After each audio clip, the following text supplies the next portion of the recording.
Hi, it's me again with Corel Roll Tips and Tricks. And earlier today, I made a video on this and how to create this. And then I kind of said that I would do a second video, and I'm not extremely happy with this, but I thought I'd show you how easy it is to kind of like duplicate this. So we're going to take the Smart Fill tool, and we're going to use a yellow, and I'm going to fill in that. And then I'm going to Control D and make a duplicate. Move the rotation in the center. Doesn't look like it is, but we'll check off of it back in, and it is. And then we'll rotate that thing 90 degrees, 90 degrees, 90 degrees. Now we'll take one of them, the first one, and we'll use the interactive fill tool, and we'll go from like right there to right there, and it, well, I actually must have grabbed the other one. Let's try to grab this one and try to come up with something. This is where your artistic ability will come into play, you know, and especially if you've used we kind of want it, we want one side, or I want one side filled in and not so much the other. So maybe we could play around with this and anyway, let's say we're happy with that. So you could actually take this, and we didn't have to duplicate these other ones around yet. And let's just take that, so we're a little bit opposite of what we had before. Control D and make a duplicate. And let's move the rotation in the center. It doesn't look like it is, but we check back and we'll rotate it 90 degrees. And that's kind of unique right there. But what is neat about this, because we've used the interactive fill tool, it comes up automatically. So we can change the color of the one there.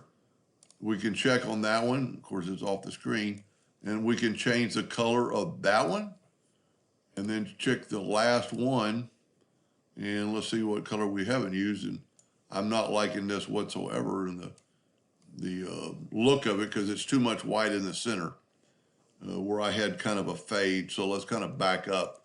But you kind of get the idea. Back up one more time. Take the interactive fill tool and let's do the opposite. Let's put the color over there so it's kind of fading in. And let's add maybe a little bit of orange to this color. There we go. I like that, finally. So now, when you Control D and duplicate that and move the rotation in the center and make it 90 degrees, well, that alone looks pretty cool, but then you take the second one and you can just change the colors. Let's go from blue to a purple. And this is where your artistic ability will kind of pop in. Then we'll do the second one, grab the interactive fill tool. Let's go green to a lighter green. And then we'll do one more. And we need, no, we didn't really do red. So let's go red to a lighter red. We'll have to go down to some other colors. Let's just do a light orange.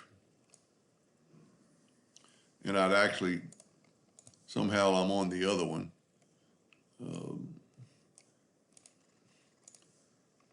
Let me back up here, pick that one, interactive fill tool, and then change that to an orange. There we go. And then kind of change this maybe to a light yellow. No, I don't like that. Make it a little bit oranger. And you can see I'm not the best in the world at well, I am pretty good at interactive fill tool, but I've always done it for our for our people that do engraving. See, that just kind of matches. So let's change those colors around. Let's put the yellow here and the red there.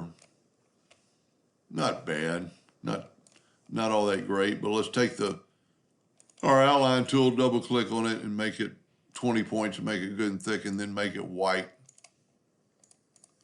That's not too bad. It kind of gives the effect of an aperture of a camera. So one of those three might be okay. And if you didn't watch part one, you might want to watch how I created that. Hope that helped. Thank you.